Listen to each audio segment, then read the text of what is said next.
You suck at Pokemon Go if you're doing these things. Today we're talking about 11 things noobs do in Pokemon Go, and even if you're a veteran player, you might learn something from this video. Let's get right into it. The first mistakes noobs make in Pokemon Go is going to be not following routes. Now, if you're a veteran player, you might be like, routes are kind of useless. There's a couple hidden tricks that most players don't know. First of all, of course, when you follow a route, you can collect up to 3 Zygarde cells every single day. You need 250 Zygarde cells to transform your 3% form of Zygarde all the way into the 100% form. It takes about 84 days of completing routes. That's about 3 months to get this form of Zygarde. And if you're a new player, you're probably not doing this and you want to get on it now. But that's not all. There's actually a recent Reddit post saying that from using daily venture instants while following a route, it will actually boost your instant spawns. People have reported getting up to 30 to 40 daily venture instant spawns while following a route while using their daily venture instants. This will increase your chance of encountering a Galarian bird or maybe even a shiny Galarian bird. So overall, if you're not doing routes every single day, you're missing out. One of the most common mistakes noobs make in Pokemon Go is,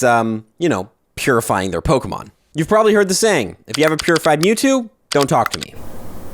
I'm kidding, that's not a real saying, but it should be. Now, the reason you don't want to purify your Pokemon is because Shadow Pokemon will do 20% more damage, but also take 20% more damage. You might think this is not a good trade-off, but in raids, the 20% more damage is always going to be better. Brandon Ton has a video out there showing that a 0% Shadow still does more damage than a 100% IV regular form of the Pokemon, so never purify. There are certain situations where you can kind of get away with purifying if the Pokemon is completely useless, and sometimes in PvP, a regular form of Pokemon is actually better than the Shadow form. However, again, I always recommend just catch a regular Marowak. You don't have to purify your Shadow one. Overall, the boost of the Shadow is based on a percentage, so it's usually a lot more efficient than have the regular form. Don't purify your Shadow Pokemon. But if you want to know what 5 Shadow Pokemon you could purify, I'll link below the video. One of the most underrated features that the top players in Pokemon Go use is something called gold gyms. And a lot of new players don't know about them. Gold gyms doesn't just mean the gym is caught by a yellow team. Every time you have a gym, you can go into your menu and you can see what level of badge you have at that gym. The levels include the bronze badge, which means you have 500 points into that gym, the silver badge, which is 4,000, and the gold badge, 30,000. The reason you want to level up your gold gyms is because when you spin them, you're actually gonna get additional items for gyms that are gold, and you will also earn additional Premier Balls for catching Pokemon when you've battled in a raid at that gym. Level up all your gold gyms in your local area. How do you do that? Every minute you defend a gym, you will get 1 point. Every time you place a Pokemon in that gym, you'll get 100 points towards that gym. Defeating a Pokemon in that gym, you're gonna get the defender CP divided by 100. Lose a battle in that gym, you will get 5 points. Win a raid versus that gym, 1,000 points, and feed a berry to a gym defender in that gym is 10 points per berry to a limit of 10 per 30 minutes. Always gold your gyms. This is how the top players collect the most amount of Pokeballs. Is gonna be much more efficient if you're spinning gold gyms versus bronzes. On the topic of gymming, let's talk about raids. The amount of new players I see in Pokemon Go not creating battle parties is outrageous. If you come here into your battle menu, scroll over to the right, in the party menu, you can create your PvP teams, but you can also set gyms and raids teams and power stop teams. Anytime I'm going to raid a certain Pokemon, for example, Dialga right now, I'm going to name the party after the 2 100% IV CPs Dialga could be, whether it's weather boosted or not. I will then come into my top Pokemon and follow the top counters with Pokebattler to set my party. If you want to know what the top counters for the current raid boss Pokemon, I highly recommend you watch my event tips videos. This is amazing because every time I go into a gym, I can instantly have the best possible Pokemon I have set. Also, when your party dies in a raid, you can quickly heal it and then swipe over and still have that party ready to go. Always set your battle parties before going into raid. It's going to be much more efficient and you're just going to overall have a better time. But you might be like, well, how do I find people to raid with? Because that is a huge common issue for newer players. And here comes another mistake people are making: not using Campfire. Niantic have implemented an app named Niantic Campfire, which you can download from the Apple Store or the Android Store. This app will give you a map of every single raid and Dynamax battle in your area. It'll show you all the gyms, all that stuff.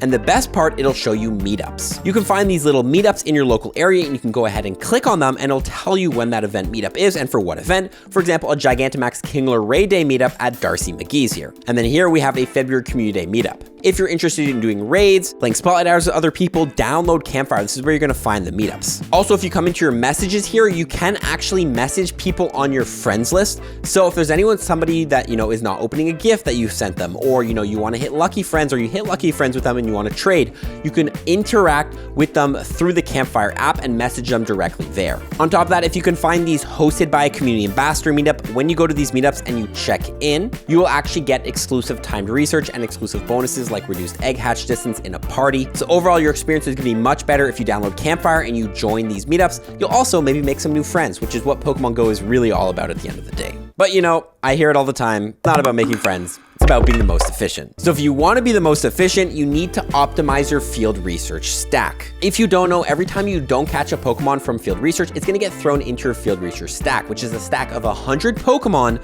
that you can encounter at a later date. Now they're all going to be in order. So if you run away from a Pokemon and that's the 80th Pokemon you run away from, you have to catch the first 80 Pokemon in your field research stack before you can encounter that again. But optimizing your stack is an amazing tip that top players use and noobs aren't doing. By stacking Pokemon that might have really big circle sizes so you can hit easy X-and throws on them, or Pokemon that might give you boosted Stardust like Audino, which gives you over 1,000 Stardust every time you catch it. Putting those in your field research stack and then catching them during a 2 times or 3 times catch Stardust event is going to get you amazing amounts of Stardust. So make sure you're correctly stacking and running from Pokemon from your field research task that will be efficient to be in your stack. Again, I cover all this in my tips videos if you want to know what current Pokemon you should be stacking.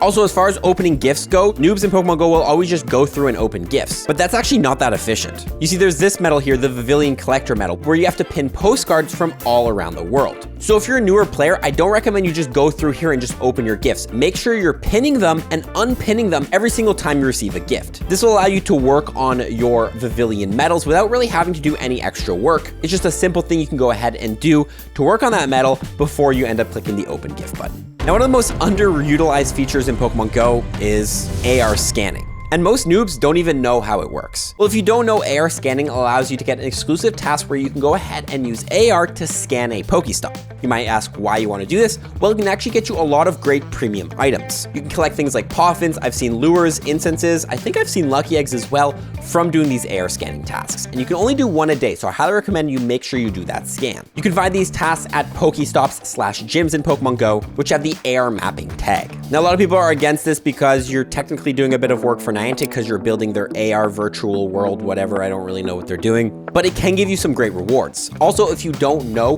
when you have an AR task and you spin a Pokestop, and if you don't have an AR task and you spin that Pokestop, you can actually get 2 different field research tasks from the same Pokestop. So if you're in a rural area where there's not a lot of Pokestops, it can be a great strategy to go through the town, spin all the stops, collect all the field research tasks, and if there's any you don't like, delete them and then try spinning them again without a AR task. This is called the 2 field research tasks from 1 Pokestop trick that a lot of noobs don't know. Now, the number 1 thing I always advocate new players or players of any level to do is work on your platinum medals. I see so many people who do not care about their platinum medals in Pokemon Go. Personally, I feel like I've done a pretty good job on them, but there's still some I'm missing and slacking on, and I could do a better job. And you might be like, Dax, why should I care? I just started playing. Well, if you do plan on playing Pokemon Go long term and it's something you really want to push for, to go from level 48 to 49, you actually need 35 platinum medals. And platinum medals are hard to get. Some of these are pretty tough. Look, defeat 2,000 Team Go Rocket members, achieve a 7-day Pokestop catch or Pokestop streak 100 times. These are not easy to do. So I highly recommend you get on these platinum medals because you do not want to be waiting on those platinum medals when you are level 48 to go to 49. I always cover tips on the platinum medals in my tips videos, so watch those. Another easy platinum medal you can work on, by the way, is your cameraman medal. Have 400 encounters and go snapshot. If you don't know, you can get 1 snapshot with Smeargles every single day. The way to do it is you take a snapshot. If it's not a Smeargle, back out of the buddy menu, back in, and then do that again until you encounter the Smeargle. When the Smeargle photobombs you, it'll appear on the map and you can catch it. We also have exclusive events where Smeargle sometimes does get shiny unlocked and you can try to get the shiny Smeargle. But I highly recommend every single day you take your 1 snapshot to work on this medal. Now this is to the biggest mistake of all, and that's actually transferring shiny Pokemon. The amount of people I see transferring a bunch of community shiny Pokemon or transferring a bunch of extra shinies that they don't think they're going to use. And that's never the way to do it. Number 1, you can trade away those shiny Pokemon. If you and a friend trade shiny Pokemon every single day, there's about a 5% chance that Pokemon goes lucky, and luckies have an IV floor of 12, 12, 12, meaning there's a 1 in 64 chance that that shiny turns into a Shundo. So any extra shiny Pokemon I have, I will always trade away. But that's not the only thing you can do. You can also transfer them to Pokemon Home or to Pokemon Let's Go Pikachu and Eevee. Transferring Pokemon to Pokemon Home will give you a Melton box as well, which will allow you to grind Melton and Melton candies, but also it'll just allow you to work on a potential living Pokedex in Pokemon Home. You can then take those Pokemon from Pokemon Home and send them to Pokemon Scarlet or Violet or whatever game you want and work on shiny Pokemon in there. Shiny Pokemon are so easy to get in Pokemon Go, and it's a lot harder to get shiny Pokemon in the main series game, so it can be a great strategy to take your shinies from Go and bring them all the way up into Home and then to Scarlet and Violet or whatever, so you can have some cool shiny Pokemon to flex in that game as well. Again, never transfer a shiny Pokemon, either trade them away or send them over to Pokemon Home. I'll link below a guide on how to do that if you're curious. Watch the other videos on screen if you enjoyed this one and follow for more tips. Peace.